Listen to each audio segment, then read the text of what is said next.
கோவமா வீட்டுக்குள்ள வர நந்தினி கதிரோட சண்டை போடுறா. அப்போ உனக்கும் எனக்கும் இனிமே எந்த சம்பந்தமும் இல்ல, உன்னை டைவர்ஸ் பண்ண போறேன்னு சொல்லிட்டு அங்கிருந்து தன்னோட பொண்ணு தாராவை கூட்டிக்கிட்டு போக பாக்கலாம் நந்தினி.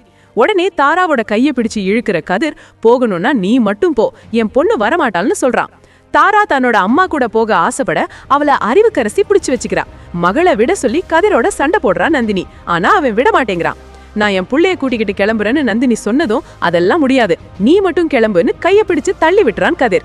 அப்புறம் வாக்குவாதம் பண்ற நந்தினி, நீ மிரட்டுனா நான் பயந்துருவேன் நினைச்சியா, இப்பவே ஆன்லைன்ல புகார் கொடுத்து போலீஸோட வந்து என் புள்ளைய கூட்டிக்கிட்டு போறேன் பாருன்னு நந்தினி சொல்ல, போடின்னு விரட்டி விட்டுறான் கதிர்.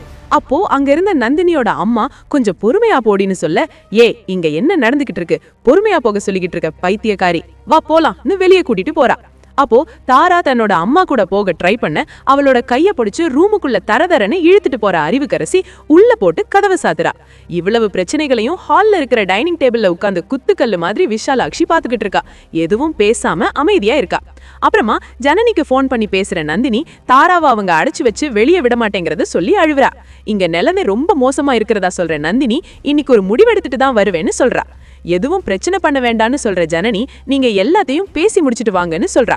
ஐயோ ஜனனி, உனக்கு நான் சொல்றது புரியுதா இல்லையா, இங்க நிக்கிற ஒவ்வொரு நிமிஷமும் எனக்கு ரணமா வலிக்குதுன்னு சொல்றா. ரேணுகா அக்கா வந்த உடனே மொத்தமா அவனை தீர்த்து கட்டிக்கு வரேன்னு சொல்லிட்டு போனை கட் பண்றா. அப்புறமா என்ன நடக்க போகுது, போலீஸோட வந்து அவன் மகள் தாராவை நந்தினி மீட்பாளா, இதை நீ வர எபிசோட்ல பார்க்கலாம்.